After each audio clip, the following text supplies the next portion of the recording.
Harka fuuni akkam jirtu daawwattoota keenya kun OBN International keessummaan qaba keessummaan koo har'a obbo Zakkaariyaas Hayyuu jedhamu ogeessa seeraati akkasumas immoo dhimmoota Oromoof Oromiyaa ilaallatan irratti nama hubannoo gaarii qaban siyaasa biyya keenyaa irratti nama waa baay'ee hojjetanidha. Obbo Zakkaariyaas har'a keessummaa kooti hanga xumura sagantaa keenyaatti nu waliin tura. Baga nagaan dhufte Zakkaariyaas. Baga nagaan nu eddanii galatoomaa naaf yeroo keessaniif.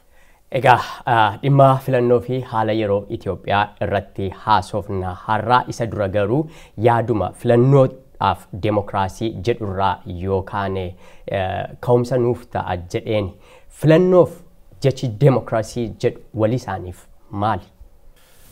Kun gaarii gaaffii baay'ee bareedaadha. Yeroo baay'ee namooti filannoodhaaf demokraasii kana al tokko waliin rukutu filannoo jechuun demokraasii miti. Haa ta'u iyyuu malee wanta dubbachuu barbaadu tokko sabni tokko ofiin bule jechuudhaaf yookiin demokraasii argate jechuudhaaf filannoon hedduu barbaachisaadha. Filannoo isa gaarii utuu argatiin dura demokraasiin dhufuu hin danda'u. Kanaaf filannoon baay'ee barbaachisaadha. Haa ta'u iyyuu malee gatima filannoon barbaachisaadha jedhamee fi demokraasii wajjin tokko godhanii ilaaluun sirrii natti hin fakkaatu. Filannoon hundumtuus immoo demokraasiitti hin geessani. Rakkina kana yeroo baay'ee kan fiduu danda'e keessumaa yeroo wave of democracy jedhamu kana keessatti biyyooti baay'een gara demokraasiitti ce'aa turan. Yeroo sana namooti yookiin moototi tokko pirezidaantota baay'ee keessatti ilaalaniiti eega filannootu demokraasiidha ta'eeti maaliif biyya keenya keessatti nuunis filannoon godhannu jedhaniiti ittiin gowwomsuu jalqabaa turan. Kanaaf maqaadhumaaf jedhaniiti election yookiin filannoo godhu. Filannoon sun garuu gara demokraasiitti ceesisaa hin turre. Kanaaf egaa isaan yeroo baay'ee filannoon gatii godhamee fi demokraasii finneerra gargaarsa nuu kennaa jedhu. Kan immoo dhiibbaa kan irratti godhaa ture biyyoota gara West jiranii fi waan akka World Bank, UN warra akkasii kuni akka madaalaatti ilaalaa turan. Biyyoota filannoo godhanii demokraasiidha kan jedhuun ilaalaa gatii turanii fi isaanumatti mirkaneessuuf jedhaniiti filannoo godhu turan. Garuu filannoo jechuun demokraasii miti. Biyyoota baay'ee keessatti akka filannoon demokraasii hin taane argisiiseera. Kana irratti dabalees immoo egaa kan isaan godhanii filannoodha jedhaniiti. Filannoo yeroo itti ati filannoo duwwaatu hin ta'in isaa wajjin qaalii deemantu tokkotu jira jecha deeman. Free and fair jedhu afaan Ingiliziitiin bilisaa fi haqa kan qabuuf ta'utu irra jira filannoon. Kanaaf isa gochuutu irra jira gara demokraasiitti ceesisuudhaaf. Egaa kana kan yeroo hundaa gargar baasnee ilaaluun kan nama irra jiru filannoo gatii ta'ee fi filannoo duwwaa jenneetu hin ta'in haqaa fi bilisa kan ta'e filannoo ta'utu irra jira. Egaa isatti deep deemnee ilaaluu hin dandeenya. Filannoon yeroo attamii ta'utu irra jira isa jedhu yeroo isa booddee haasa'uu hin dandeenya. Garuu achuma irratti keessumaa biyyoota dhaabota gidduu rakkoon guddaa lafa jirutti wal fageenyi lafa jirutti filannoon yeroo baay'ee demokraasiitti iyyuu hin geessu isa booddee haasa'uu hin dandeenya. Amma yoo miidiyaaleerraa ilaalaa jirtu taate biyya keenya keessatti filannoon deemuudhaaf waggaa tokko kana guutuu waa'ee filannootu haasa'amaatti jira. Keessumaa immoo muummichi ministeeraa Itiyoophiyaa haaraan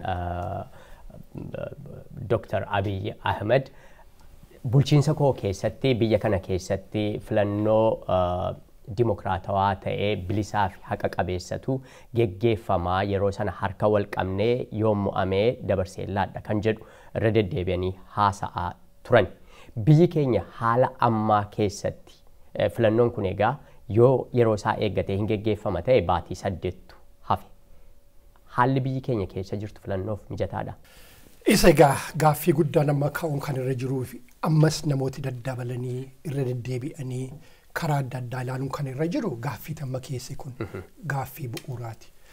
Yeroo ammaa kana keessatti biyya Itiyoophiyaa sana keessatti filannoo gochuun barbaachisaadha. Yeroo kana jennu egaa walitti qabnee kan ilaallu filannoon yeroo ammaa kun yotuu godhamee jechuun ji'a 8 keessatti yoo godhamee gara dimokiraasiitti ceesisamoo yookiin immoo rakkina cimaa uumuu danda'a kan jettu fuutee kanatti ilaaltu. Egaa kanatti ilaaltu filannoon Itiyoophiyaa keessatti amma godhamu biyya attamiif wajjin wal fakkaata jettee yeroo ilaaltu filannoon Itiyoophiyaatti godhamu afaan Ingiliziitiin first post conflict election kan jedhutu jira. Isa yeroo jalqabaatii fi jeequmsa booddee filannoo geggeeffamu jechuudha. Yeroo jalqabaatiif conflict booddee filannoon godhamu yeroo baay'ee rakkina mataa isaatii of keessaa qaba. Rakkina mataa isaatii kan inni of keessaa qabuuf immoo sababa adda addaatu jira.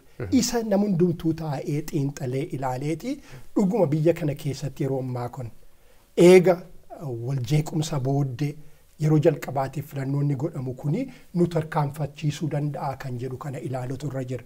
Yeroon karaa koo ta'ee ilaalu kun rakkina baay'ee of keessaa qaba. Yeroo kana biyyattiin kuni filannoo gochuudhaafi qophooftu mitiin jedha. Filannoon hin godhama taanaan furmaata fiduu caalaa rakkina hamaa keessa nu buusuu danda'a kan jedhuun qaban karaa koo. Maaliif jennee yoo ilaalle tokkoffaa seenaa biyyattiitii jalqabuu hin dandeenya. Seenaa biyyattii yoo ilaalle biyyi suni takkaadhuma filannoo gootee hin beektu seenaa ishee keessatti warra noorzii abisiinaa fudhannee yoo ilaalle yeroo baay'ee biyyattii sana booddeetti hambisuu keessaa qabxii tokkoffaa jedhamee kan ilaalamu yeroo hundaa mootii tokkorraa gara mootii tokkootti yeroo darbamu yeroo hundaa jeequmsa yeroo hundaa loliisa war kan jedhutu jira. Kana kan biyyattii booddeetti hambise keessaa mootii tokkorraa mootii tokkotti yookiin sirna tokkorraa sirna tokkotti takkaadhuma biyyattiin suni nagaadhaan darbitee hin beektu. Kanaaf seenaan ture kuni effektii qaba. Sana nama goonu kanarratti dhiibbaa mataa isaatii qaba. Eega Itiyoophiyaan uumamtee booddee si fuutee ilaaltee yeroo Minilikii jalqabee hamma ammaatti tokkorraa tokkotti darbuudhaaf yeroo hundumaa jeequmsatti kan deemaa jiru. Takkaama filannoon ta'een beeku filannoo duwwaatu hin ta'in tokkorraa tokkotti yeroo darbe yeroo hundaa jeequmsa gadheedha kan inni fidaa ture. Kunis amma isa hojjennu keessatti dhiibbaa qaba. Filannoo yeroo jettuu yeroo hundaa yeroo xiinxaltu vaakiimii keessa qaawwama tokko keessa gooteetu hin ta'in seenaa saajjinis walitti qabdee ilaalutu sirra jira. Egaa kana yeroo ilaallu filannoon yoom ta'e yottee ilaaltu kanumti filannoo dhugaa fakkaatu 205 akka lakkoofsa faranjiitti yeroo sana kan inni ta'e. Yeroo sana maal ta'e argineerra yeroo warri gara biraan mo'anii EPRDF gadhiisuu dideeti mormeeti jeequmsa gadheetu uumamee Finfinnee keessa duwwaatti nama 200 oltu du'e. Kanaaf egaa rakkinni tokko amma kan jiru ammatuu filannoon godhameeti nagaatiin gara tokko fakkeenyaaf yoo EPRDF mo'ame hin gadhiisaa aangoo dabarsee laata yookiin immoo yoo EPRDF akka tasaa akkuma salphaatti yoonni mo'e warri gara biraan hin fudhatu amananii fudhatu kan jedhu egaa wal bukkee qabdee ilaalutu sirra jira. Akka isaan kana hin goonee fi sababa adda addaatu jira. Hin kennan kan jedhuun qabanii nagaadhumaan akka isaan hin kennine kan godhu wanti baay'een gatii jiruu fi isa haasa'uu hin dandeenya. Kanaaf maaliif dabarsinee confidence building mechanisms akka isaan walitti amanuu danda'an kan godhan yeroo barbaachisa egaa isa kana keessa eega darbinee gooddee maaliif gara filannootti hin darbinu amma yoo goone itti hin qophoofne biyyattiin isin dadhamanne hin qophoofne democratic institution warri jedhanii akka gaariitti hin jiranii fakkeenya manni seeraa matuu filannoon ka'ee isaan wal lolanii mana murtiitti dhiyeessanii manni murtii dhuguma bilisa ta'ee kanaaf qophaa'ee murtii bilisa ta'e kennuu hin danda'a yookiin immoo election committee warri jiran hundumtuu akka gaariitti to'annoo kana gochuu hin danda'u biirokraasiin dhugumaan bilisa ta'ee filannoo kana geggeessuu hin danda'a gaaffii adda addaa hedduutu jira. Isa itti gaanee karaa warra fincilaniis immoo isaan dhuguma qophaa'oodhaa kana tokko tokkoon isaanii yeroo dhiyoodha kan isaanii qawweedhaan lolaa turanii biyya keessatti kan isaan galan. Waggaa tokko kana keessatti dhuguma mataa isaanii bilisa baastuurraa gara political organization dhaaba siyaasaatti of gaggeessuudhaaf yeroo argataniiru inni jedhu hedduudha gaaffii adda addaatu ka'uu danda'a. Maaliif akka isaan hin kennineef isa kana akkuma isin kaastan dudduubatti deebinee irratti haasofnaa dhimmoota dhuguma paartileen siyaasaa gara biyyaatti galanis ta'e kanneen biyya keessa turan qophii qabu isa jedhu sanas bal'inaan irratti haasofna. Isa dura garuu filannoon kun hageggeeffamuu fi hin geggeeffamuu irratti iyyuu hayyooti baay'ee yeroo isaan wal falmani kan argaa jirru. Maayin warri hageggeeffamu jedhan ofitti amanamummaa isaan qaban warri immoo hin geggeeffamu jedhan immoo bu'uura seeraa maalii qabu? Filannoon hageggeeffamu yeroo jennu maaliif filannoo barbaanna isa jedhurraa ka'uutu nurra jira. Maaliif filannoo barbaanna inni jedhu kuni keessumaa saba Oromootii fi gaaffii guddaadha. Maayinni dhugumatti kan hawwinu kan jedhu kun gaaffii guddaadha. Kanaaf kana deebisuudhaaf ati cal jettee masa taaktikal dhaaba kee na gargaaraaf utuu hin ta'in saba Oromoo kan attamitti gargaara jettee ilaalus irra jira. Istiraatejikii ta'uun nurra jira. Dhugumaan filannoon maaliif nu barbaachisa isa jedhu irratti haasaan godhamuutu irra jira. Filannooma godhannee cal jennee ma akka isa durii yookiin filannoo kana akka taaktika poolitikaatti dhimma itti baana yoo ta'e har'ayyuu boriyyuu filannoo godhamuun rakkinaan qabu. Garuu isa barbaannu sana achitti nu qaxxaamursiisamoo yookiin isatti danqaa taa'asa jedhu irratti haasa'uun nurra jira. Maayinni kan barbaadnudha egaa filannoo kana keessaa akka saba Oromootti isa ta'u akka saba Itiyoophiyaatti maayinni kan barbaadnu filannoon kun akka maal nuu fidu barbaanna kan jedhu lafa taa'ee hundumtuu irratti walii galuutu irra jira. Isaaf yeroo qabnaadha. Anaa fi filannoon kun kan inni nu barbaachisuu fi tokko isaatuun jedhin fuuldura wanti jedhamuun narra jiru dimokiraasiin piroosesii mataa isaatiiti. Filannoo waggaa 5 booddee gootees isa booddees itti barumsi irraa argachaa deemta. Inni isarratti rakkinaan qabnu biyyumti Ameerikaa warri waggaa 200 dimokiraasii keessa darban warra akka biyya Ingiliziis rakkina hin qabu dimokiraasii irraa wayyeessaa hin deemu. Hankeenya garuu sanyii isaa miti amma namoonni tokko isa falmu dimokiraasiidhaa hin barannaa isarraa barannee ceena inni jedhu isa Ameerikaan faa rakkina irraa qaban dimokiraasii irraa arganii nuunis maaluma ofitti deemnee barumsa irraa argannee isa booddee immoo wayyeessaa deemna kan jedhu fiduu barbaadu argimantii akkasii. Garuu tokko miti inni biyya Ameerikaa fi inni biyya Ingilizii faatti ta'aa jiru dimokiraasii irraa rakkina isaan qabanii fi dimokiraasii isaan piroosesii keessa wayyeessaa deemanii fi inni hankeenyaa kun tokko miti. Inni hankeenyaa isa yeroo jalqabaatiif fincila booddee filmaatatti itti deemsisuudha. Egaa kaasa irratti sii deebi'a maal barbaanna filmaata kanarraa yeroo hin jedhu ani sabni Oromoo waggaa 150 olii hacuuccaa saba alagaa keessa kan turedha. Waggaa kana hundumaa. Waggaa kana keessatti qalbiitiin gaaffoliin Oromoo deebi'anii hin jiru darbanii kan lafaafaa yeroo dargii kan aadaafaa yeroo APRDF mootummaatti dhufee wanti daddarban tokko hin jiru.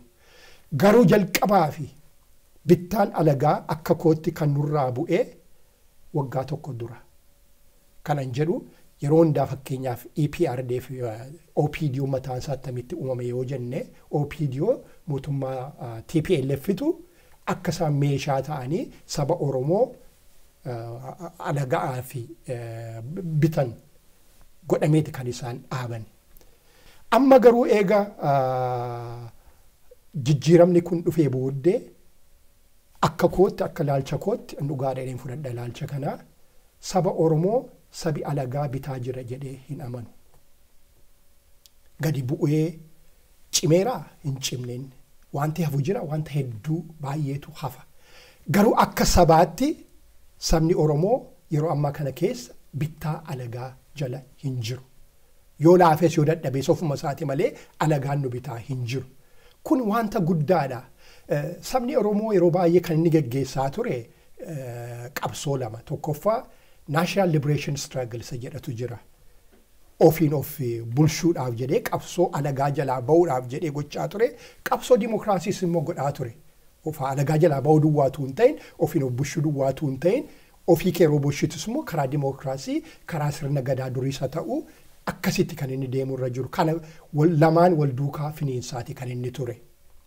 Kana keessaatii tokko jaallannees jibbines yoo qalbiidhumaan fuunee ilaallee National Liberation Struggle inni kun qabsooni of bituu kuni alagaa jalaa ba'anii ofii kee of bituun kuni hamma tokko ragga'eera. Buusaa buuseera. Egaa amma qabsoo kanarraa maal barbaanna jennee yookiin filmaata kanarraa maal barbaanna jennee yeroo hubannu isa arganne kana attamitti akkanni lafa qabatee hundee godhatee abbaan fedheyyuu diiguu hin dandeenye. Kana duwwaa motuu hin ta'in eega of bushine booddee alagaa keessaa eega baane booddee filmaati kuni gara fincila gara biraatti tuun ta'in saboota gara biraajinis kan walitti nu fidu. Biyya sana keessattis dimokiraasii kan dhaabu. Keessumaa immoo nuuni nagaa kan fidu ta'utu irra jira. Biyya yoo fudhannee ilaalle gadaa keessatti pillars of gadaa warra jedhaman hundee gadaa keessaa tokko nagaadha. Gara nagaatti akeekkachiisuun nurra jira. Gara nagaatti kan nu fidu ta'utu irra jira.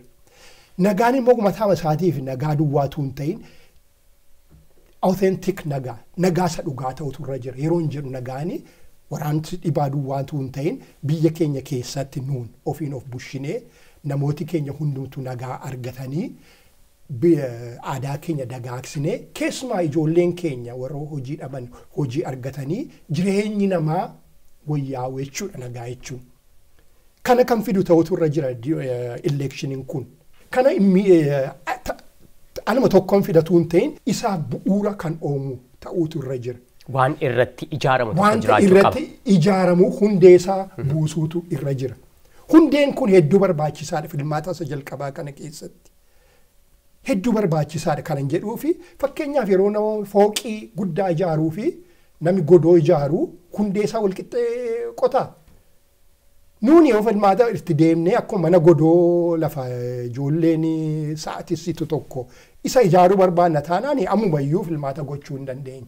Isa miti garuu kan nuun barbaadu isa qillees yeroo fedhe dhufee fuudhuu danda'u. Nuuni fooqi isa guddaa irratti ijaaruu jennee bu'uura cimaa isa buusuutu nurra jira. Bu'uura akkasii kan nama buusuudhaaf amma hatattamaan itti fiinnee utuu ittiin qophaa'in goona taanaan eessaan iyyuu nun ga'u. Egaa kana kan filmaatii keenya irratti hundaa'u irra jiru. Kanatti kan inni nu geessuun irra jiru. Filmaata jireenya saba keenyaa wayyeessu. Filmaata jireenya saba keenyaa wayyeessu tun ta'in jireenya saba keenyaa wayyeessuudhaa fi bu'uura kan uumu. Nagaasa dhugaa argachuudhaaf bu'uura kan uumu. Sabooddee isarratti ijaaraa deemna. Kana ta'utu irra jira. Amma gaa asirratti gaaffii lamatu ka'uu mala. Fakkeenyaaf kanneen akka seera Itiyoophiyaatti filannoon waggaa 5 geggeeffama. Dirqama waggaa 5 geggeeffamuu qaba kan fakkeessaas haa ta'u kan dhugaas haa ta'u dirqama waggaa 5 geggeeffamuu qaba kan jedhu heera biyyattii irra jira. Yoo Finfinnee argitaniitu ta'ee Finfinneen manni marii Finfinnee yeroo isaa eeggatee hoogganaa isaa hin filanne sababa ta'ee fi hoogganni namni aangoorra jiru seera qabeessa miti jedhaniitu cinatti baaldaraasiin ijaaraniitu socho'aa jiru. Akkuma kana yoo filannoon kun geggeeffamuudhaaf baate mootummaan aangoorra jiru seera qabeessa hin ta'u sababa ta'ee fi dirqama heera mootummaa eeganii filannoo geggeessuun dirqamadha kan jedhan jiru. Yoo akkas ta'e ija seeraatiin yeroo ilaalamu mootummaan dheeressuu danda'a? Yoo dheeresse yoo maaltu ta'a? Dhuguma akkati jettee heerri biyya sanaa filmaati waggaa 5 godhamuutu irra jira jedha. Kanaaf gamma rakkinni kan jiru. Kanaaf mootummaan akka kootti mootummaan cal jedheema utuu namaa wajjin mari'atin yoo filmaata kana dabarsineerra jedha ta'e jeequmsa gadhee fiduu danda'a, rakkina gadhee fiduu danda'a. Akkasitti deemamuun irra hin jiru. Haa ta'u iyyuu malee amma kanan jedhu maayinni heerri jettee yoo fudhatte yeroo baay'ee heerri biyyi tokko akkattiin buluu jedhee kan qophaa'edha. Heerri suni dhaqee biyya sanarratti rakkina hin fida taanaan, si ajjeesa taanaan, si diiga taanaan garuu wanti hin wayyoofneef hin jiru. Wanti hin wayyoofne duwwaatu hin ta'in yerootti dhiistu iyyuu hima jira. Fakkeenyaaf biyya Ingiliziitti yoo fudhannee ilaalle biyya Ingilizii heera katabame hin qabaatiin malee waan akka convention kan jedhamu qabu, waan akka keezloo warra jedhaman warra manni murtii adda addaa yeroo adda addaatti murteessanii akkuma heeraatti kan lakkaa'amanis jiru. Utuu kun jiru yeroo 935 yeroo waraansi lammaffaan ture isa gidduutti waggaa 10 fi filannoo hin godhan. Biyya Ingiliiz akkuma Itoophiyaatti akka konvenshinii isaaniitti waggaa 5 filannoo godhachuutu irra jira. Garuu biyyi isaanii waraana keessa yeroo turteef yeroo jeequmsaa yeroo turee fi yeroo ammaa kana keessatti nuun deebinee wallooluun nurra hin jiru. Kan irratti xiyyeeffachuun nurra jiru waraana sana irratti jedhaniiti paartoliin wal ga'aniiti waraanni akka filmaanni waggaa 10 guutuudhaaf akka inni hin godhamne godhaniiru biyya Ingiliziitti fakkeenyaaf. Kanarraa barumsa hedduu baranna. Barumsa nuun barannu heerri akka sila jedhe si gargaaruudhaan malee si hudhuuf miti.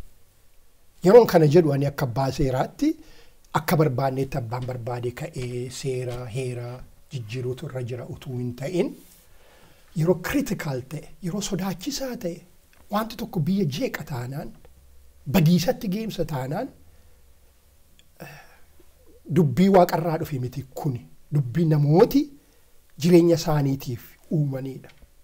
Kanaaf kanarratti mootummaa duwwaatu hin ta'in dhuguma biyya sanaaf kan yaadan dhuguma saboota isaaniitiif kan yaadan gadi taa'anii mootummaatti dhiyeessachuutu irra jira. Konvenshiniin tokko fakkeenyaaf warra mormii keessa jiran dhaabotiin adda addaa taa'anii mootummaa afeeranii yeroo ammaa kana keessatti filmaata gochuun nu jeeqa biyya keenya balleessa saba keenya balleessa jedhanii hundumti isaanii walii galu taana hundumti isaanii yeroo jedhu obviously 100% hin argamu waan akkasii irratti. Irra jireessa irratti walii galaan. Yes, garrii caalaan irratti walii galu taanaan kana kan barbaachisu political elites taa'anii mari'achuutu irra jira. Wanta quusaa miti waan itti deemaa jirru kuni wanta nu balleessuu danda'udha. Maaliif akka inni namaa galuu diddu waan tokko tokko si dhibaa hubachuu hin dandeessa tokko tokko maaliif akka isaan kana jedhan. Garuu dhuguma yooma murteessamuyyuu ta'ee akka dubbii cimaatti taa'amee irratti haasa'ameera kan jedhu egaa. Kanarratti yoon godhama ta'ee fi hundumtuu overwhelming nagarri caalaan irratti walii gala taanaan wanti hin darbineef hin jiru karaa koo. Achirra jira jetteedhuma of biyya balleessuun sirra hin jiru. Eenyu aangoo olaanaa kan qabu filannoon hadarbuu fi hin darbine irratti? Mootummaadha moo boordii filannooti? Akka mootummaa boordiin filannoo kan inni qabu yeroo baay'ee biyya baay'eetti yeroo argitu filannoo fakkeenyaaf amma naannooma sana fakkeenyaaf amma yoo waraansi ka'e yookiin yoo istiraayikii guddaan ka'e yookiin immoo fakkeenyaaf bubbee hamaan dhufee biyya baay'ee yoo balleesse yeroo xinnootiif akkasii kana poospoonii gochuudhaan malee isan jedhu kana isa waliigalaa irratti murteessuu hin danda'u. Hin danda'an isaan. Kanaaf aangoo olaanaan kan mootummaati. Mootummaan mataan isaayyuu qofaasaa aangoon qabu akka heera biyya sanaatti. An kanan jedhu garuu heera sanayyuu cabsuun nurra jira biyyan fayyisa taanaanidha. Heera bakkeema deemnee waliigalla taanaan heera sanaaf jennee of ajjeesuun nurra hin jirudha. Tokkoffaa teenyeedhuma. Eessatti nu geessaa jira filannoon godhanna jennaan isa jedhu irratti haasa'utu irra jiraadhaan kanan jedhu. Fakkeenyaaf uummanni waggaa dheeraadhaaf kan inni qabsoo geggeessaa ture filannoon bilisaaf haqa qabeessi ta'e akka geggeeffamuudha. Sababa kana ta'eef immoo mootummaa aangoo irra jiru kana yoo hin barbaadu ta'ee filannoon kun geggeeffamuun dirqamadha fedha uummataa guutuuf kan jedhan jiru. Akkasumas immoo filannoon geggeeffamuun iyyuu hin barbaachisu mootummaa ce'umsaatu immoo ijaaramuu iyyuu qaba. Paartilee morkatoo keessaas haa ta'uti paartiin mootummaa keessaati walitti dhufanii mootummaa ce'umsaa ijaaranii yeroo murtaa'e ka'anii sana booda gara filannoo isa guddaatti deemna kan jedhan jiru. Inni kun amma furmaata. Mootummaa ce'umsaa uumnanni jedhu kuni ani practical natti hin fakkaatu karaa baay'ee. Attam gootee uumtaa eenyutu walii galaa kan jedhu inni mataansaa filmaatuma san sila jedhee ejjiin kan deemu jeequmsa mataa isaatii qaba inni mataansaa. Isarra darbee immoo akkan ilaalaa jirutti karaa tokko muummichi ministeeraa Abiy Dr. Abiy karaa tokkoon nan argaane ce'umsa kana akka inni ce'u gochuudhaaf nama hawwii qabu fakkaata. Kanas jedheera waan an shakkuuf wanta jiru irratti hin fakkaatu. Kanaaf jeequmsa gara biraa keessa complication adda addaa keessa deemu mannaati ani akka mataa kootitti yeroon ce'umsaan barbaachisaan jedha. Garuu kan warra gara biraa irraa addana godhu yeroo ce'umsaa kana garuu dhaxxee paartolii adda addaa irraa fiddee jeequmsa gara biraa uumuu mannaati. Ce'umsa kana muummichumti ministeeraa utuu geggeesse kan jedhuun qaba. Kuni salphaadha warra gara biraa keessa deemuu mannaa.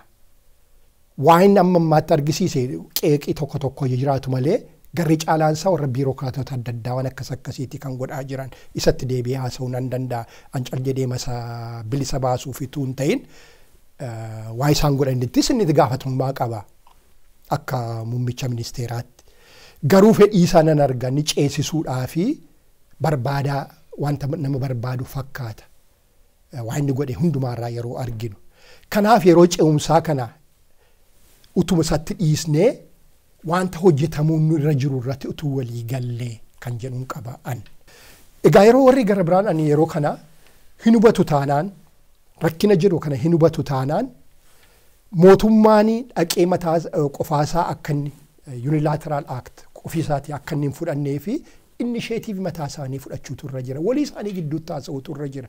Warreen akka diinaa walirratti ilaalaa turan mataan isaanii attamitti akka nagaatti wal dorgomuu dandeenya kan jedhu taa'anii walii isaanii wajjin baafachuutu irra jira. Amma kan godhamaa jiru yoo ilaalte irra ta'e election boordiitu dhaqee fidee haasaas isaanii wajjin godhu yookiin guyyaa tokko sa'aatii meeqaa fi wajjin haasa'ee isaanii irratti fidee waan tokko tokkotti kenna.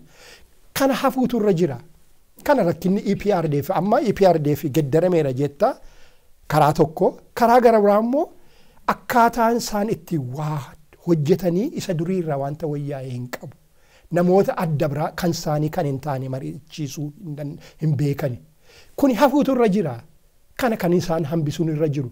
Namooti nu gasha jedhan hundumtuu kana keessatti hirmaatanii wajjin furmaata tokko fiduutu irra jira. Yeroo kana godhaniidha isaan wajjin hojjetanii wal agreementii tokko yeroo fidanii confidence building inni sila jenne akka isaan waliin amantaa godhatan kan godhu keessaati waan akkasiiti wajjin hojjechuu caal jedhanii fidanii isaan irratti buusuu utuu hin ta'in akka isaan mari'atanii hunduma isaaniitiif utuu hin ta'in gara caalaatiif kan ta'u pilaana akka isaan baasan kana faa gochuutu irra jiraan jedhan.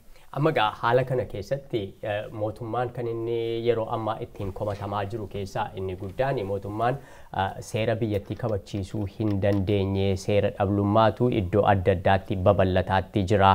Bakkeen tokko tokko keessatti immoo lubbuun namaa ba'aatti jira. Saamichi adda addaa geggeeffamaatti jira. Qe'ee ofirraa buqqa'insi yeroo kaan caalaa hammaatee itti fufee jira. Kanneen jedhan jiru.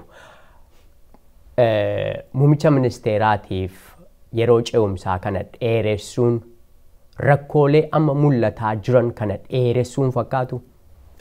Natti hin fakkaatu karaa koo. Maaliif? Tokkoffaan filmaati kun ta'uun irra hin jiru yeroo ammaa kan jennu keessaati tokkoffaan nagaaf tasgabbiitu iddoo baay'ee hin jiru. Yoo fudhattee ilaalte lixa Oromiyaatti, Gujiitti, Geediyootti, Boorana keessatti, Sidaamaa keessatti, biyya maaraa iddoo tokko tokko keessatti nagaan hin jiru. Biyya nagaa fi tasgabbiin hin jirre keessatti filmaata attamitti goota. Amma yeroo filmaatatti dhiyaannu yeroo sana yooma nagaa bu'eeyyuu utuu yeroo baay'eetii fi dhaabonni siyaasaa adda addaa dhaqanii namoota isaaniin gurmeessin yaada adda addaatu ittiin dhiyeessin naannoo command poostii jala ture keessatti filmaata attamitti goota. Inni mataan isaa gaaffii guddaadha. Darbuutu irra jira waan jechisiisu keessaati tokkoffaa nagaaf tasgabbiitu hin jiru. Mootummaan kun nagaaf tasgabbii eeguu hin dandeenye yeroo ammaa kana keessatti. Nagaaf tasgabbiin immoo hin jiru taanaan filmaati hin jiru. Amma tuummaa ji'a 8 booddee filmaati godhameeti naannoo sana nagaaf tasgabbiin hin jiru taanaan iddoo sanatti filmaatiin godhamu jechuudha. Kanaaf warri paartii gara biraan achi silaa sagalee guddaa argachuu danda'an iyyuu dhiibbaa irratti qaba isaanuma irratti iyyuu. Kanaaf paartota adda addaa kana fa'aa ilaalanii maaliif darbu akka isaan hin jenne anaaf hin galu warra naannoo sana fa'iif fakkeenyaa fi sagalee guddaa argachuu dandeenya jedhan fa'aa maaliif akka isaanii gaaffii akkasii fa'aa hin kaasne naaf hin galu. Kanaaf yeroo ilaaltu rakkinni isaa hedduudha. Haa ta'u iyyuu malee waan tokko tokko eega fakkeenyaaf yerooti mootummaan tokko mootummaa tokkotti yeroo darbu jechuun mootummaa TPLF irraa gara Abiyyi fa'aatti yeroo darbu yeroo transitionii akkasii jeequmsuma jiraata biyya baay'eetti. Kanaaf jeequmsi inni dhalate tokko tokko madduma sanaati. Madduma sanaati yoo jeequmsi jiraachuun hin jiru inni hawwine iyyuu yoo realistikii taane biyya adda biraa seenaa biyya adda biraa keessa deemne yeroo laallu jeequmsi nafu yeroo jijjiirama akkasii kana. Yoo baay'ee ilaalte biyya gara biraa wajjin wal cinaa qabdee ilaaltu iyyuu xiqqaadha jettee ilaaluu hin dandeessa. Kanaaf jeequmsi kun huma jiraataa rakkinni huma jiraataa keessumaa attamitti dhufee mootummaan kun yeroo jettu OPD keessaa yookiin OPDO durii keessaati namootuma xiqqaatu murateeti kan isaanii jijjiirama akkasii kana fidan egaa yeroo jedhu isaan qofaa fidan jechuutu hin ta'in kan isaan irratti hirkatanii waan saboota Oromoo fincilan irratti hirkatanii ka'anii achi keessaa namoota xiqqaadha kan kana fide. Yeroo jettu egaa kun maayin effektii isaanii jettee yeroo laaltu akka fakkeenyaaf yeroo TPLF dhufe waraana mataa isaanii qabatanii kaadiree mataa isaanii qabatanii cimanii waggaa meeqa lolanii kan dhufan utuu hin ta'in namootuma xiqqootu fide ijoollee keenya irratti hirkatanii.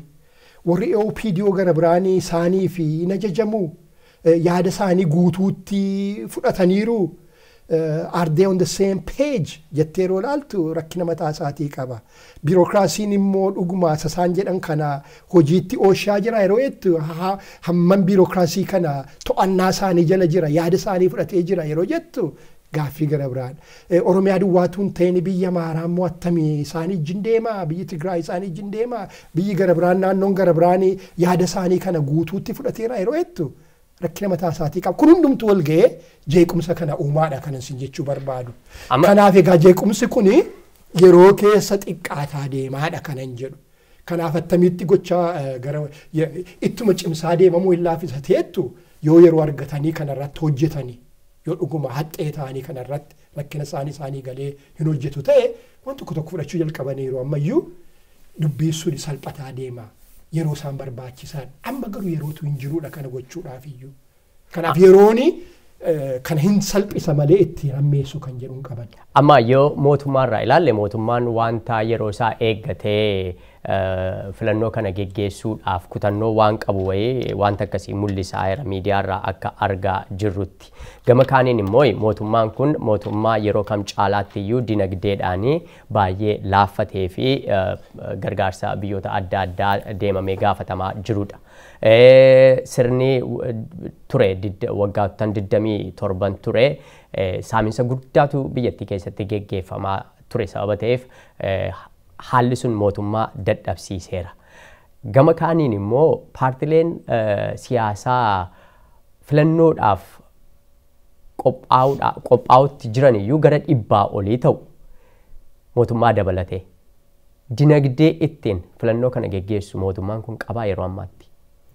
Okay, dinagdee masaa yoo dhiisne ilaalle dubbisaa mootummaan kun maaliif barbaada seetti amma qabxii tokko kaasteetti maaliif filannoo kana barbaade yeroo jettu karaa tokko dhugoo barbaadaniiru jettee yeroo laaltu dheengadda faa biyya Tigraayitti konfiraansii godhame tokkotu jira achirratti nami TPLF keessaa warra aangoo qaban keessaati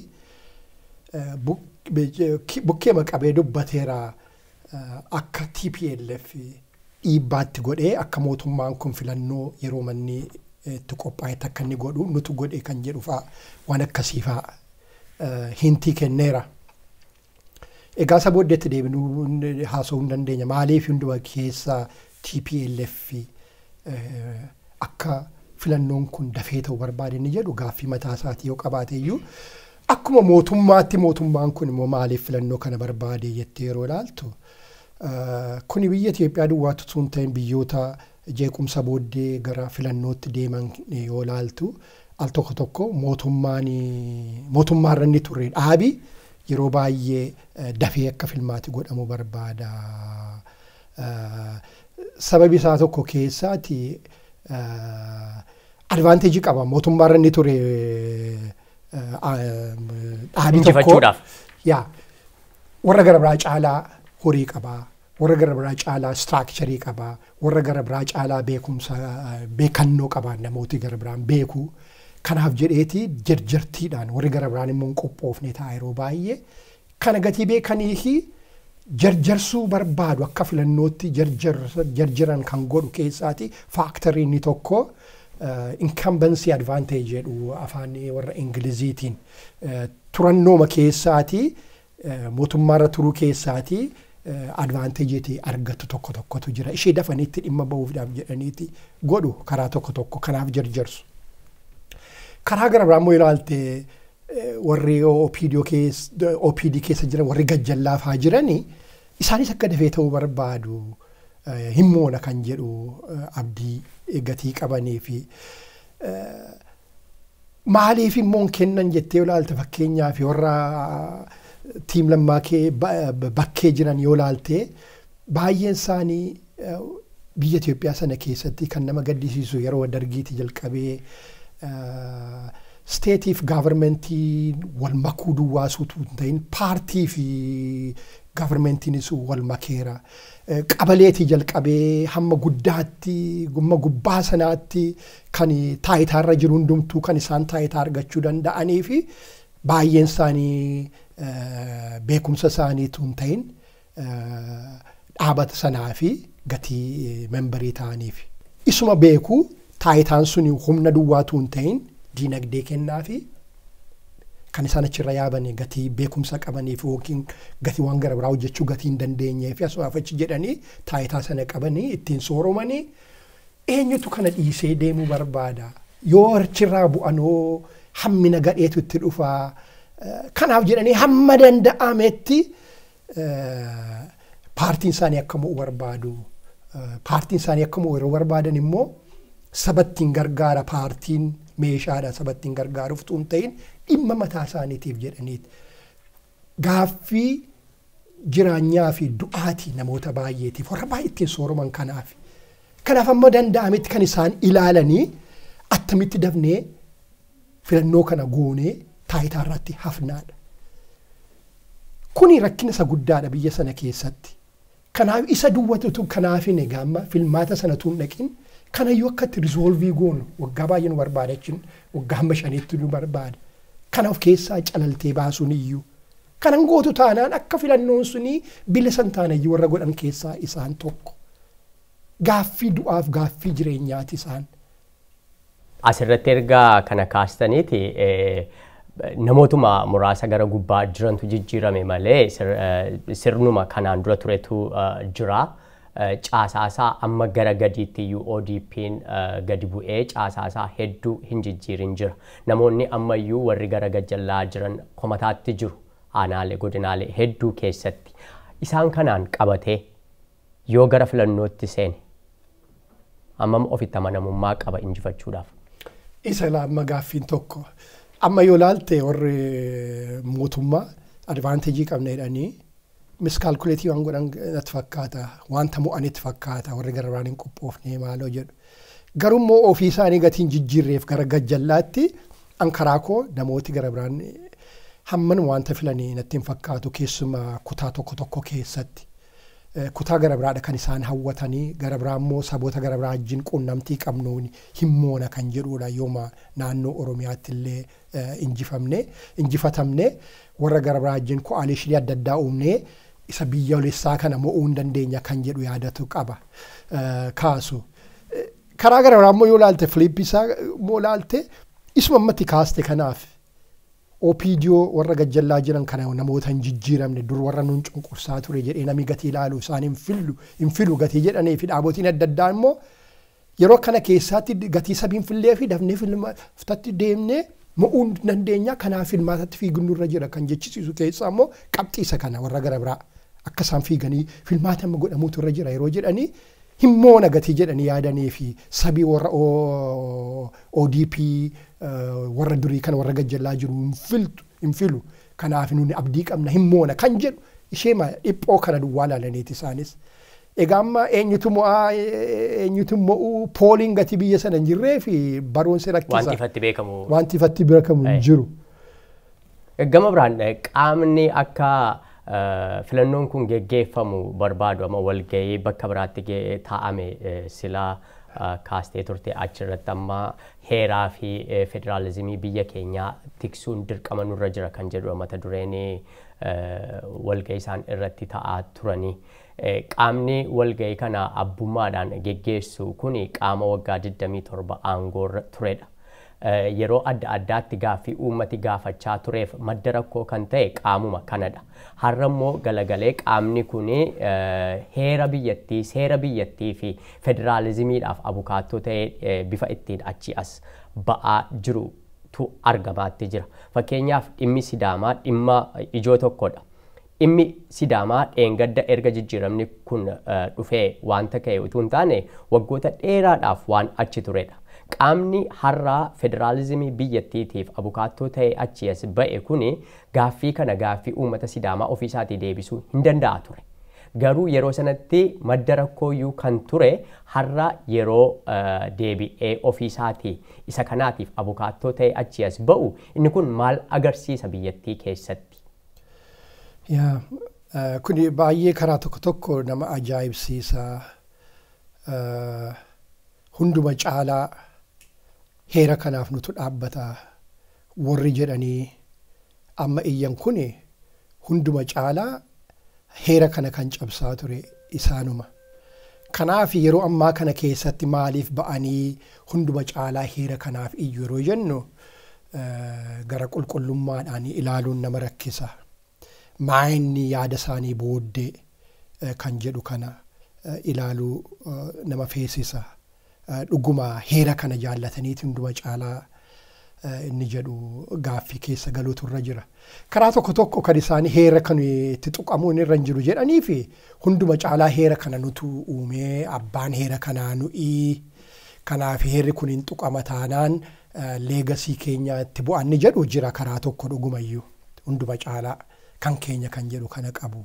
Kanaaf yoo heerri kun fakkeenyaaf filmaatiin godhaminii darbee gaaffii uumaa kanaaf heerri kun isa duriitti moo isa durii miti kana booddee chaaptarii haaraatu uumamee isa jedhu kana gatiin barbaannee fi karaa kanaa garaa biraa karaa kanaa hin mormu. Karaa gara biraas immoo yoo ilaalte garuu kan isaanii kana godhanii fi tokkoffaa naannoo isaaniitti rakkinaan qaban isaanii jeequmsis hin jiru maalis hin jiru hima mo'atu. Kanaaf waa'ee mataa isaaniitti kan isaan ilaalanii waa'ee namoota gara biraa hin galuuf iyyuu karaa tokko. Rakkina nuun qabnu iyyuu hin galuuf. Kanaaf waa'ee isaan jedhan kana kanuma isaaniiti malee nu gargaaraan ni jedhu kun ilaalamuutu irra jira. Kan keenya gaaffiin keenya sansila jedheedha.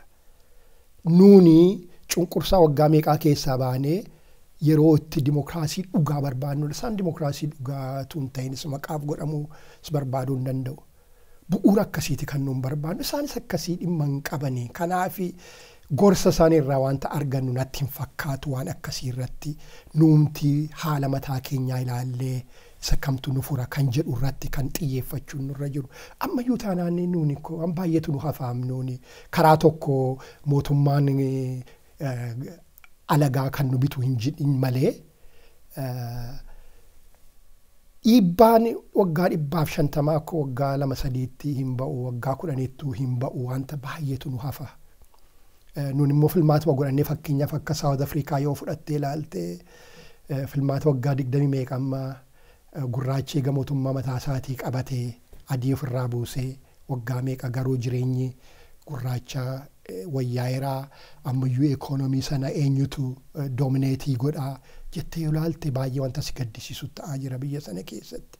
Nuuni biyya kana keessatti kun akka nurratti ta'u hin barbaannu. Sabi keenya ammayyuu taanaan yoo ilaalte saba hiyyeessa lafisaa maaloonsaa hundumtuu sooressa biyya sana keessaa garuu boodatti hafaadha.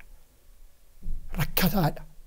kana keessaa ba'uun nurra jira akka warra garbaatu hin ta'in kanaaf kan nu gargaaru maal qopheessina kan jedhu filmaati kun attamitti isatti nu geessa economic subjugation isa nurra taa'ee jira kana attamitti sabooti keenya kan isaaniif ta'uun irra jiru attamitti argatu kan jedhu irratti hojjechuudha. Filmaati gara sanatti nu geessutu irra jira malee maqaamaaf filmaata goone gara jeequmsaatti hin deemna taanaan maal nu gargaaraadha gaaffii nuuni irratti haasa'uun irra jiru. Naaratiiviin keenya akkas ta'utu irra jira malee isa isaan cal jedhee dhiima maqaama heeraatiin naaratiivii dhiyeessuu barbaadan keessaa gadi baanee nun karaa gara biraadha ilaaluun nurra jiru saba keenyaaf maal gargaara kan jedhudha.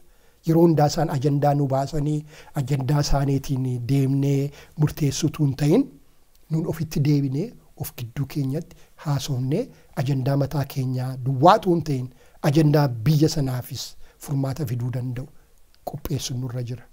Malee yeroo hundaa isaan maal ilaallee isaan duukaa fiiguun kuni kan nama gaddisiisuudha karaa tokko tokko. Egaa yeroo dhiyoo as biyyattii keessatti gaaffilee adda addaatu ka'aatti jira. Fakkeenyaaf dhimma federaalizimii yoo laallee kanneen federaalizimii morman isaan siyaasa lammummaa geggeessina jedhan jiru warri akka Izeemaa gama biraan immoo naannoo Amaaraa keessatti immoo Aabiin kan jedhamu uumameetu jira. Gaaffii sabummaa Amaaraa kan gaafatu dhimmooti hedduun saboota adda addaa gaaffilee sabooti adda addaa gaafatan kan hin deebine jira. Lakkoobsi biyyattiin sirriin iyyuu beekamaa min lakkoobsi uummataa geggeeffamuu qaba kan jedhamee ture hin darbe. Haala kana keessatti yoo filannoon geggeeffame eewu bu'a qabeessi. Yaa abdii gaaffii baay'ee bareedaadha kuni. Kana ilaaleetii kananii jalqabumayyuu filannoon amma godhamuun irra hin jiru kanan jedhee fi kana ilaaleen qabxii hedduutu jira. Filannoon godhamuun waan hin jirreef kan hundumaatu ilaalu namooti maaliif akka filannootti fiigani na dhibaa kun yaada duriiti filannoon waan hundumaa hiika kan jedhu yaada tokko faatu ture filannoon tirannaan kana booddee tasgabbii dhufa kan jedhu yaada akkasii faatu ture Joorji Buush faal tokko yeroo Iraaqiin faa dhaqan maal dhannee filannoo goonaa dimokiraasiin hin dhufaadha jarjartiidhaan biyya baay'ee keessatti kan filannoon godhame. Kana ilaala namni keenya tiyoorii isa durii faati ilaala. Filannoon hin barbaachisu jechuun miti filannoo malee akkan sida jedhee filannoon amma akka barbaachisaa ta'e beekna garuu filannoon jarjartii akkasiitiin rakkina akkasii kun utuu jiru godhamu yeroo hundaa rakkina kan inni fidu. Fakkeenyaaf amma waa'ee warra Izeemaa fi warra federaalistiif naan federaalist jedhu kun baay'ee gargar fagaatanii jiru. Yeroo akkana keessatti filannoo godhuun isin barbaachisaa yeroo jettu rakkina mataa isaatii qaba. Waggaa 5 booddeeyyuu kana hin wayyaa'ataa malee inni rakkinni kun yeroo hundumaa nu wajjin jiraachuu hin danda'a waggaa dheeraatiif. Garuu amma ho'aadha dheengadduma kan nuuni haasaa jalqabne dimokiraasiin kan jalqabee haasa'amuun kan jalqabee kana waggaa 2 gidduutti yoo filannoon goota ta'e jeequmsa gadhee fida. Filannoo jechuun abidda kaasaa poolitikaa keessatti namoota hundumtuu imooshinaaliidha.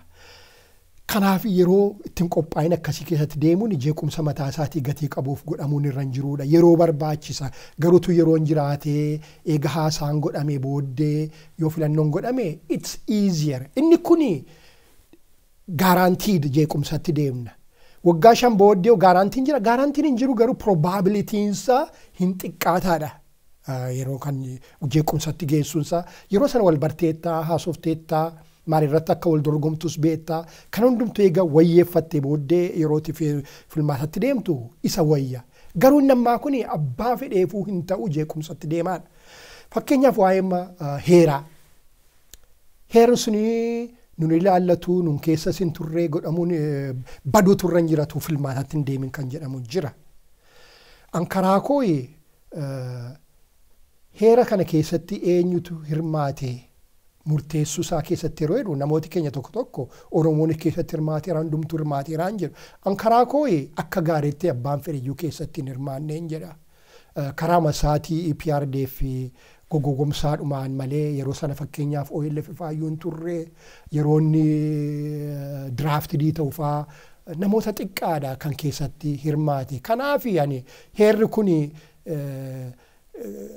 legitimacy qabamoo hin qabu isa jedhu fudhatamoo qabamoo hin qabu isa jedhu irratti namoota baay'ee jinii yaada addaan qaba karaa koo ammayyuu taanaan rakkina mataa isaatii qaba heerri kun garuu immoo wanta saba Oromootiif buuse jira warri gara biraan warri mormanii kan isaan mormanii fi insoo malee kijiba malee fudhannoo hin qabu legitimacy isaatiif utuu hin ta'in maaliif federalizimii kana fideedha kan isaanii loluu barbaadaniif kan egaa jibba guddaadha kan isaan qabanii warri gara biraan karaa gara biraan konstitushiniin kun hin jirtu taanaan nuti Itoophiyaa keessa jiraachuu hin dandeenyu kan jiru jira karaa gara biraan immoo rakkina biyyattii sanaa hundumaa fi maddisaa heera kana kan jedhantu jira egaa attamitti kan araarsitan ni jedhu cimaadha mataa isaatiif kanaaf egaa amma isaanii jijjiiramuutu irra jira yeroo jedhanii warri jijjiiramuutu irra jira jedhanii maaliif isaan duwwaan gatii barbaadaniif jijjiiramaa kan jedhu gaaffiniin ka'a karaa gara biraan karaa kootiis rakkina qabanni jedhu kun konstitushiniin kun akka inni itti ragga'ame irratti gatii rakkinni qabuu fi maaliif waa tokko hin goonu kan jedhuun yaada qabanii. Annee konstitushiniin kun attamitti wayyeessinaa isa kamtu wayyaatu hin ta'in konstitushiniin kun fudhatamuu qabamoo fudhatamuu hin qabu isa jedhu irratti maaliif sabi referendamiin godhee murteessu. Karaa sabi Oromoo konstitushiniin kun fudhatamuu qaba jedhee harka kenna jedhee namana saba Oromoo duwwaatu hin ta'in sabooti hedduun kana hin fudhatu jedheen gatiin amanuu fi rakkina inni qabu dhukkuba jalqabaa sana keessaa baasuudhaa fi jalqabu maaliif sabatti dhiyaatee sabi konstituushinii kana hin fudhannu kan jedhu irratti referendamiin godhanii maaliif murteen hin kennamu kan jedhu utuu gara filmaataatti hin deemin kan jedhu yaadan qaba. Filannoon kun caamsaa irratti ni gaggeeffamaa hajjan. Akka qaamni injifatame dabarsee hin laanne kan taasisu yookiin immoo yoo inni dide immoo yoo qaamni biraan yoo mootummaan injifate immoo qaamni biraan akka mootummaa hin fudhanne kan taasisu maaliin? Wal shakkii hama isa jiru kana. Dheengadduma warri boordii filannoo waan tokko jennaan kaleessa reewotarii irratti bahee ture keessaa baana filannoo keenya keessatti hirmaannu kan jedhu already jalqabeera. Yaada akkasiitiin filannootti deemuu jechuun rakkina inni fidu naagalanaaf nan hubadha. Kanaaf egaa amma rakkinimti guddaadhaan filannoon kun jeequmsa malee waanumti irraa argatamu hin jiru eenyuyyuu irraa bu'aa hin argatudha. Keessumaa filannoon godhameera kan jechisiisu inni mo'amee filannoon kun sirriidha jedhee yoo konsiidii godheedha yoo fudhateedha. Eega filannoon godhamee inni tokko ani filannoo kana hin fudhadhu jennaan objektiivimti filannoo kufeeraa jechuudha. Filannoon paartii warra gurguddoo keessaa lixanii an filannoo kana hin injifamne yooma boordiin injifatamteetta jedhee an garuu hin fudhadhu yoo jedhe mo'umsa isaa konsiidiin godhu taanaan paartiin filannoon ofumaa godhame jechuudha. Kanaaf isa fuuldura kan qophaa'amu nurra jiru hundumti isaanii taa'anii waan irratti walii galan irratti inni mo'ames inni mo'es maaliif konsiidii akka godhu irratti walii galuutu irra jira. Kanaaf environmentii akkasii qopheessuutu nurra jiratu filannootti hin fiigin. Waama xixiqqoo irratti argamu jalqabeera amma filannoo kana hin fudhannuudha. Boordii kana namannuyyuu kan jedhus jalqabeera. Kun lafa jirutti filannoo gootee maali bu'aan kee? Huma beekamaa akka isaan hin fudhanne amma mootummaan fudhatee mo'ataanaan warri gara biraan hin fudhatan. Maaliif akka isaan hin fudhanne wanta baay'ee warra kaasne keessaa jira. Amantiidha tokkoffaa irratti hin qaban. Tokkoffaa baay'ee walirraa fagaatee jira. Fakkeenyaaf amma nama yoo mo'ate biyyattii irratti warri gara biraan hin fudhataa OLF hin fudhataa. Amma yoo OLF fudhate warri gara biraan maal godhu? Kana hundumaa teenyee ilaalleerraa gara jeequmsaatti deemna moo maal goonaadha? Gama biraan immoo paartileen siyaasaa ammana baay'achuun biyya uummata miliyoona 100 qabdu keessatti keessumaa immoo gara Oromootti yoo dhufne paartileen kun ani abalu jedhanii gadi bu'anii yeroo ammaa uummata keessattis wal morkii geggeessuu hin jalqabne sagantaa siyaasaa isaanii uummataaf hin ibsine eenyu akka ta'an uummataa wajjin wal hin barre akkamittiin yoo bor injifatan biyyattii gara fuulduraatti deemsisuu akka danda'an karoora biyyattiif qaban karoora sabichaaf qaban wanta gadi ba'anii dubbachaatti jiran hin qaban. Filannoon geggeeffame yoo filannoon geggeeffame gara filannootti seenameef paartileen siyaasaa hanga kana baay'achuun uummata irratti dhiibbaa akkamii qaba yookiin bu'aa akkamii qaba? Dhiibbaa hamaadha kan inni qabu tokkoffaadha. Kanaaf iyyuu kan dheereffamuun irra jiru paartoliin kaan haaraadha. Kaan warri dur turanis immoo lafa jala hojjechaa turanii walii isaanii iyyuu hin beekanii gara biraan isaanii baay'een isaanii waan wal fakkaatu qabaa. Warri wal fakkaatan kun yeroo argatanii seecaatanii walitti dhufaniiru kan jedhufaa jira. Amma fakkeenyaaf biyya Oromoo keessatti paartii baay'ee jira taanaan hin qoqqoodattaa jechuudha. Sagalee qoqqoodattaa jechuudha. Yeroo sagalee qoqqoodatti warri gara biraan garuu isaan tokko ta'aniiru ta'ee sirratti dhiibbaa inni fidu yaadi. Ati faffacaateeti kan vootii kee argatte isaan tokko ta'anii argatu taanaan biyyoolessatti keessatti dorgommii godhamu keessatti hin mo'achuudha. Hin mo'amtaa jechuudha.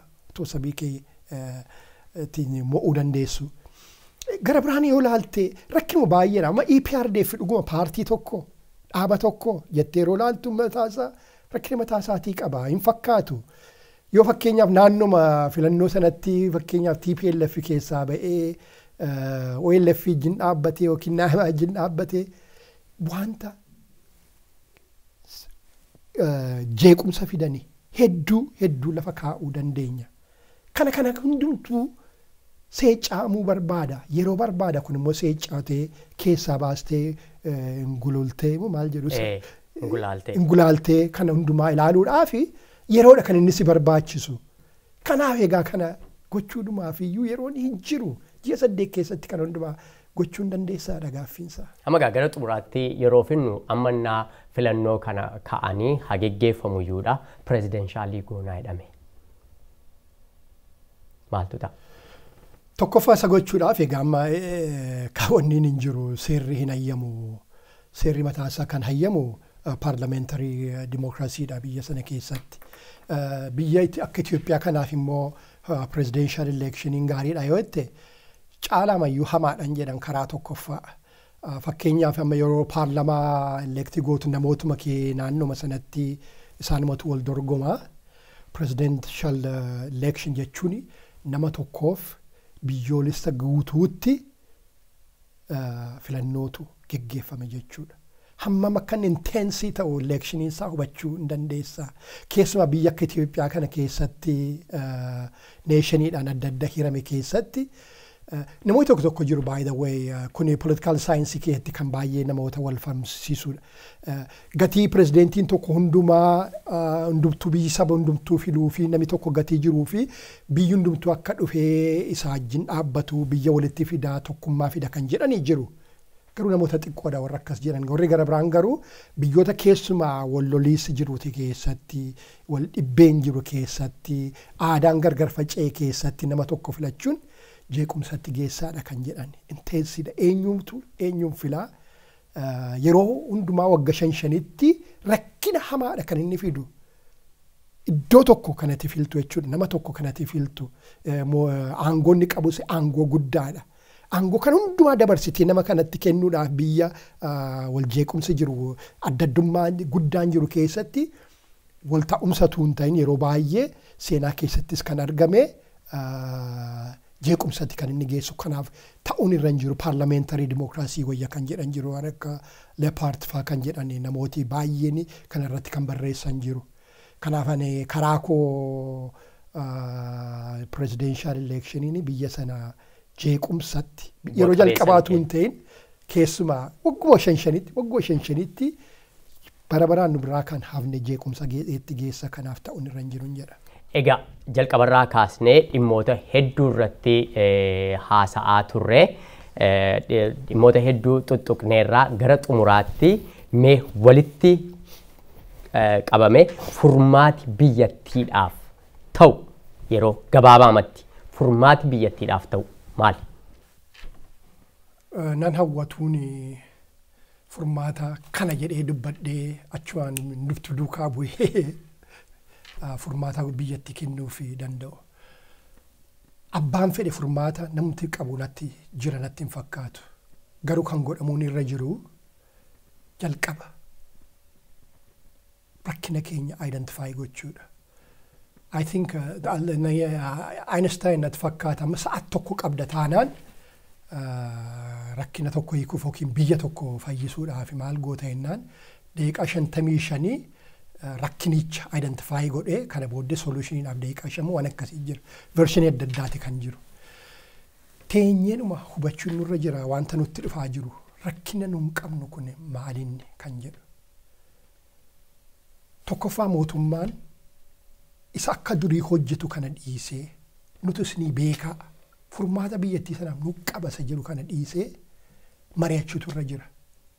Warri siyaasaa addaa immoo warri mormitooti immoo wama isa mootummaan jedhu kana duwwaa mormuutu hin ta'in cal jedhanii waa'ee dhaaba isaanii duwwaatu hin ta'in they have to step up to the plate warri biyya laakuli ofii isaanii irra taa'anii nurrattis immoo dirqama maaliitu jira kan jedhu taa'anii haasa'utu irra jira. Kan si gaddisiisu nama waa'ee filmaataa kana maayinni filmaata ta'uu kan jedhu irraa darbee meerree xiinxala isaan baasanii. Filmaati yoo ta'e maaliif nu gargaaruu danda'a? Saba keenya attamitti gargaara? Yoo hafe immoo attamitti nu miidhaa? Meerree xiinxala isaan godhan. Meerree waa'ee isaan gidduu isaaniitti dubbatanii meemoo isaan baasan waan namoota isaaniitiif maaltu jira? Taa'anii haasa'utu hin jiru. Walii isaanii gidduuttis hin jiru. Xaba fakkaata wanti ta'aa jiru. Xaba isaan taphachaa jiran kun garuu bara baraan keessaa ba'uu kan hin dandeenye rakkina keessa akka nu gashuu danda'u hubachuutu irra jira. Uummata gatii baasisa. Gatiisa cimaadha. Inni irraanfannatti fakkaata jeequmsa jechuun civil war itti geessennaan maal akka inni fiduu danda'u hubadhaa. Hammam waggaa meeqa akka inni booddeetti nu dedeebisu hubadhaa. Kanammoo kan goon yeroodhuma waa argachaa jirru kanatti yeroo abdii argannu kanatti abdii harka nu ergee kana nurkaa baasnee jeequmsa gadheetti wanta nu gashuu danda'u keessa seenaa jirra. Kanaaf ani furmaati kana jedhee kennuu hin danda'u barbaadus waan yaaduu qaba. Garuu kanan jedhu adaraa taa'aatii haasaa rakkina keenyatti hamaa akka inni ta'e haa hubannu. Kana keessaa ba'uuf immoo sammuu nama tokko nama lamaa duwwaatu hin ta'in wal maree barbaada. Hundumtuu taa'ee mari'achuutu irra jira. Dubbiin kun dubbii salphaa miti. Cal jedhee matsaafa tokkorraa argitee eleekshiniin barbaachisaadha. Eleekshiniin nagaa fida kan jedhu kun yeroo naannoo biyya keenyaatti dhufu kun dhugaadha. Hin barbaachisaasa jedhu hundumtuu qalbiitiin taa'ee utuu imooshinaaliitu hin ta'in sentimentaal seedhan kana duwwaatu hin ta'in akka saayintistiitti taa'ee imooshini isaatuun keessan gashin irratti haasa'utu irra jira. Wanta salphaa miti wanta itti deemaa jirru kun. Egaan Zakkaariyaas Haayiluu yeroo kana fakkaatuuf galata guddaa qabna. Daawwattoota keenya haga ammaatti kan isin daawwataa turtan as Minisootaarraa kan isiniif darbu OBN International keessummaa koo guddaan galateeffadha. Galatoom. Torba immoo sagantaa biraadhaan walitti deebina. Anabdii Fiixeeti nagaan tura.